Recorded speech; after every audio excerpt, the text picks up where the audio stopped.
नमस्कार दोस्तों, KP learning institute में आप सभी का फिर से एक बार स्वागत है। तो आज के साथ हम आपके साथ फिर से जुड़ चुके हैं। तो अपनी उसी सीरीज को कंटिन्यू करने के लिए बोर्ड एग्जाम की जो इंपॉर्टेंट क्वेश्चन की सीरीज चल रही है, सोशल साइंस यानी एसएसटी की, सामाजिक विज्ञान की, तो उसी के आगे हम आज डिस्कस करने वाले हैं। जैसे कि हमने पिछले वीडियो लेक्चर में, इसके जस्ट पिछले वीडियो लेक्चर में हमने डिस्कस किया था भूगोल के चैप्टर 5 खनिज तथा ऊर्जा संसाधन के बहुविकल्पी प्रश्न को। तो इस वीडियो में हम आपके साथ शेयर करने वाले हैं, इसी में जो आपके लॉन्ग टाइप के क्वेश्चंस हैं उनको जो पूछा जाना है एग्जाम में आपके, उन्हीं को हम डिस्कस करने वाले हैं, जो आपके एग्जाम के पॉइंट ऑफ व्यू से काफ़ी इंपॉर्टेंट क्वेश्चंस हैं। और ये सभी क्वेश्चन प्रीवियस बोर्ड एग्जाम में पूछे गए हैं। तो अगर आप चैनल पर नए हैं तो केपीएम लर्निंग इंस्टीट्यूट को जरूर सब्सक्राइब कर दीजिए और उसके बाद बेल आइकन को भी प्रेस कर दीजिए, ताकि इस तरीके के वीडियोस आपको जल्द से जल्द मिल जाएं। और इसी तरीके के आप और हेल्थी वीडियो चाहते हैं, नॉलेजेबल वीडियो चाहते हैं, तो चैनल के सब्सक्राइब बटन को जरूर प्रेस करिए, वीडियो को शेयर करिए, लाइक भी करिए।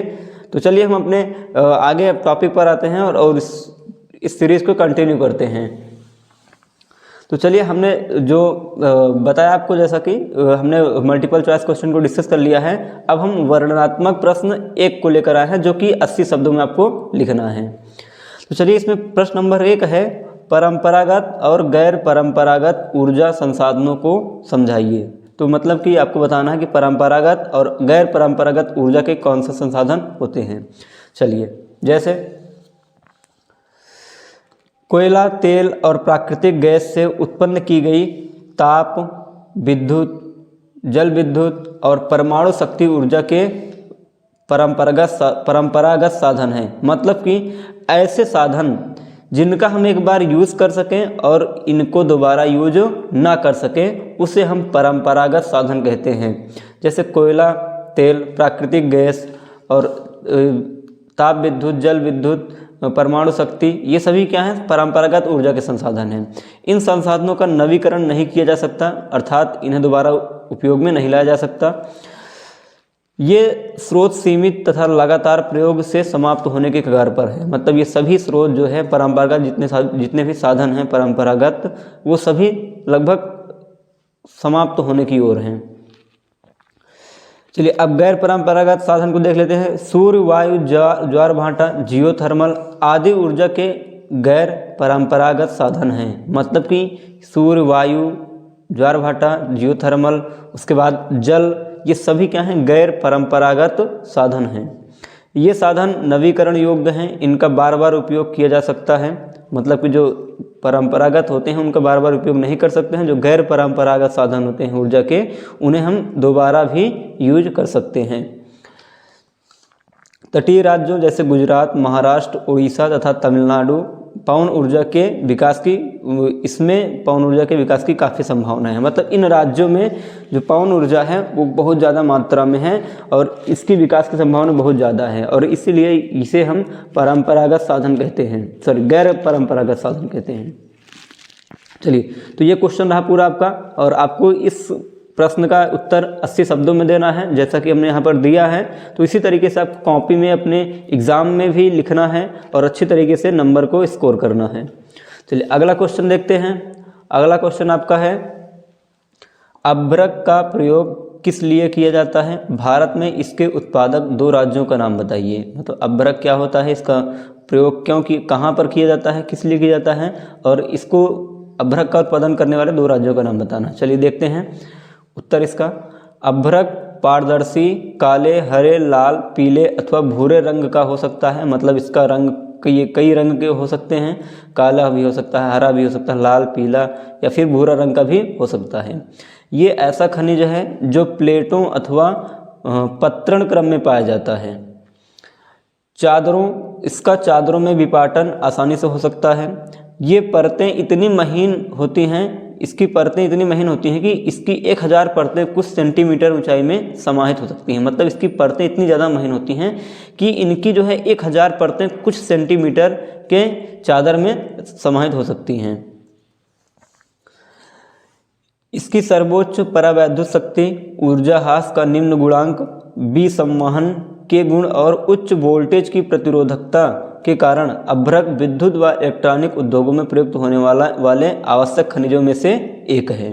मतलब इसका काफ़ी ज़्यादा यूज होता है इलेक्ट्रिक उद्योगों और विद्युत उद्योगों में। अभ्रक के निक्षेप छोटा नागपुर पठार के उत्तरी पठारी किनारों पर, बिहार झारखंड के कोडरमा, गया, हजारीबाग पेटी, राजस्थान के अजमेर के पास के क्षेत्रों में तथा आंध्र प्रदेश की नेल्लोर अभ्रक पेटी भी देश के महत्वपूर्ण उत्पादक पेटी हैं। मतलब इन सभी जगहों पर अभ्रक मुख्य रूप से पाया जाता है। चलिए अगला क्वेश्चन है आपका, अलौह अयस्क से आप क्या समझते हैं? भारत में लौह अयस्क के उत्पादक क्षेत्रों का वर्णन कीजिए। मतलब अलौह अयस्क को बताना है आपको क्या होते हैं और भारत में लौह अयस्क के उत्पादक क्षेत्रों का वर्णन करना है। चलिए इसको हम डिस्कस करते हैं इस क्वेश्चन। चलिए पहले देखते हैं अलौह अयस्क क्या होता है। ऐसा खनिज जिसमें लोहे का अंश नहीं होता या बिल्कुल कम मात्रा में पाया जाता है अलौह खनिज कहलाता है। मतलब कि ऐसा खनिज जिसमें लोहा बिल्कुल भी नहीं पाया जाता है, फिर पाया जाता है तो बहुत कम मात्रा में, लगभग नगण्य मात्रा में पाया जाता है, तो उसे हम अलौह अयस्क के नाम से जानते हैं। जैसे सोना, चांदी, प्लेटिनम, तांबा, टिन, जिंक, सीसा, जस्ता आदि ये सभी अलौह अयस्क के उदाहरण हैं। चलिए अब देख लेते हैं भारत में लौह अयस्क का जो किन किन क्षेत्रों में लौह अयस्क पाया जाता है उनको देख लेते हैं। भारत में लौह अयस्क का विशाल भंडार पाया जाता है। मैग्नेटाइट सर्वोत्तम प्रकार का लौह अयस्क है जिसमें 70% लौह अंश पाया जाता है, यानी कि इसमें लगभग मैग्नेटाइट में लगभग 70% लोहा होता है। हेमेटाइट सर्वाधिक महत्वपूर्ण अयस्क है जिसमें लोहांश 50 से 60% पाया जाता है। मतलब हेमेटाइट जो है वो लोहा का सबसे महत्वपूर्ण या सर्वाधिक महत्वपूर्ण प्रकार है, अयस्क है, क्योंकि इसका सबसे ज़्यादा यूज होता है। भारत विश्व का 7.1 यानी 7.1% लौह उत्पादन करके विश्व में 5वें स्थान पर है। मतलब कि पूरे विश्व में भारत जो है वो 5वें स्थान पर है लौह उत्पादन के मामले में, और ये पूरे विश्व में उत्पादन होने वाले लोहे का 7.1% प्रोडक्शन करता है।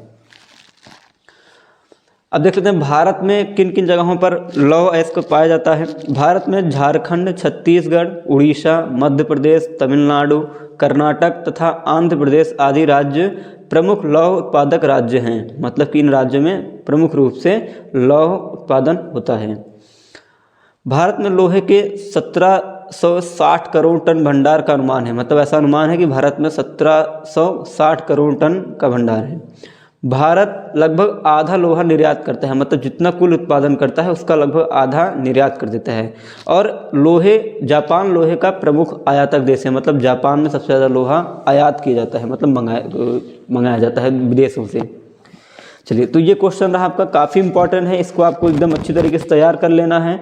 और यहाँ पर जैसा कि हमने लिख कर बताया है कि आपको एग्जाम में कैसे लिखना है, जो भी पॉइंट आपको इंपॉर्टेंट दिखे, एग्जाम्पल्स दिखे, उनको आपको हाईलाइट कर देना है ब्लैक पेन से या फिर किसी अदर पेन से लिख करके उसके नीचे अंडरलाइन कर देना है उसको। तो यहाँ पर जैसे यहाँ पर भारत जो है पूरे विश्व का कितना % लोहा उत्पादन करता है, 7.1% होता है, तो इसको अंडरलाइन कर देंगे आप। उसके बाद भारत का 5वां स्थान है विश्व में, इसको भी अंडरलाइन कर देंगे। तो इस तरीके से आपको अपने कॉपी में लिखना, ताकि एग्जामिनर के ऊपर एक पॉजिटिव इम्पैक्ट पड़े, जिससे वो आपको आराम से नंबर दे सकें। चलिए अब देखते हैं वर्णनात्मक 2, यानी जिसे हम दीर्घोत्तरीय प्रश्न कहते हैं, जिसको आपको लगभग 120 से 150 शब्दों में लिखना है। चलिए इसमें इस चैप्टर से हम आपको इस टाइप का केवल एक क्वेश्चन बताने वाले हैं, और काफ़ी इंपॉर्टेंट है, और उम्मीद ये है कि ये पूछा भी जाएगा आपके एग्जाम में। 99% चांसेस हैं इस क्वेश्चन को पूछे जाने के। तो चलिए इस क्वेश्चन को हम देख लेते हैं। काफ़ी इंपॉर्टेंट क्वेश्चन है, कई बार पूछा भी जा चुका है ये। 2020 में 2022 में दोनों एग्जाम में ये पूछा जा चुका है। चलिए क्वेश्चन आपका, ऊर्जा के गैर परंपरागत स्रोतों का वर्णन कीजिए। मतलब ऊर्जा के कौन कौन से ऐसे स्रोत हैं जो गैर परंपरागत कहलाते हैं, उनको आपको यहाँ बताना है डिटेल में।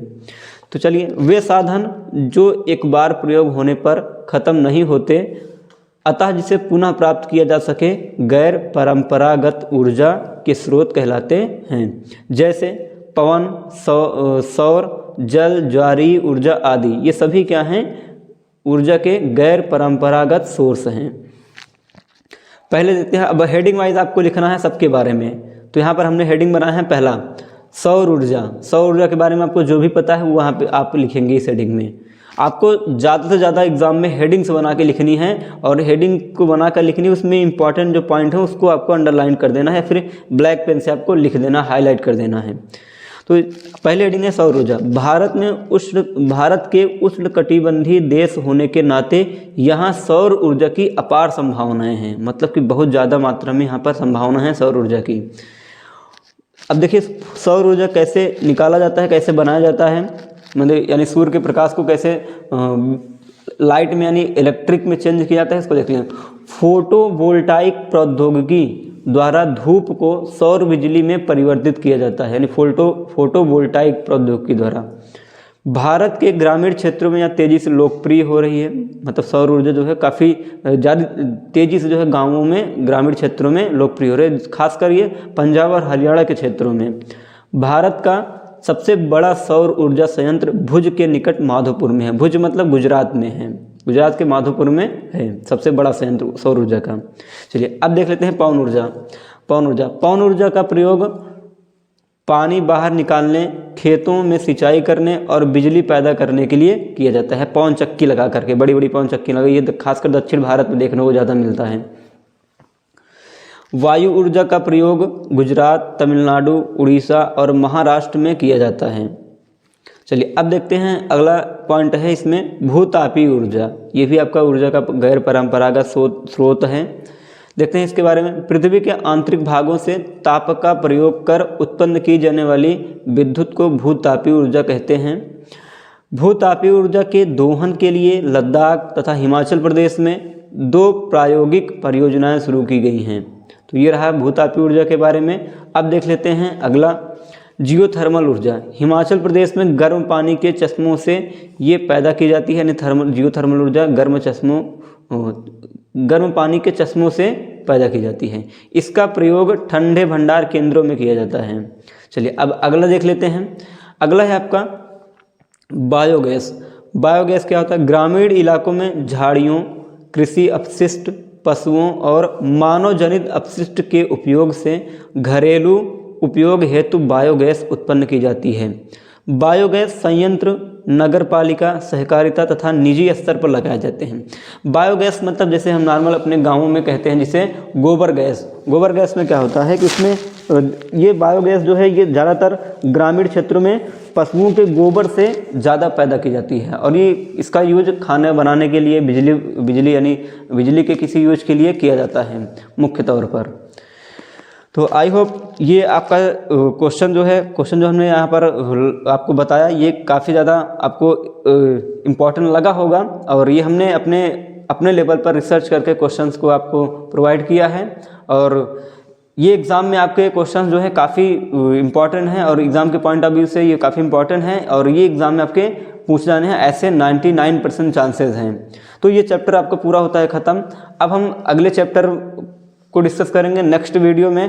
तब तक के लिए आप लोग अगर आप चैनल पर नए हैं तो चैनल को सब्सक्राइब कर दीजिए ऐसे ही हेल्थी वीडियोस पाने के लिए, और वीडियो को शेयर करिए, लाइक करिए, अपने दोस्तों के साथ शेयर कर दीजिए जो आपके साथ बोर्ड एग्ज़ाम देने वाले हैं, और वो भी अगर बोर्ड एग्ज़ाम में अच्छा मार्क्स ऑब्टेन करना चाहते हैं, पाना चाहते हैं, तो आप वीडियो को उन तक पहुँचा दीजिए। तो आप सभी को बहुत बहुत धन्यवाद KPM टीम की तरफ से। मिलते हैं अगले वीडियो में। जय हिंद।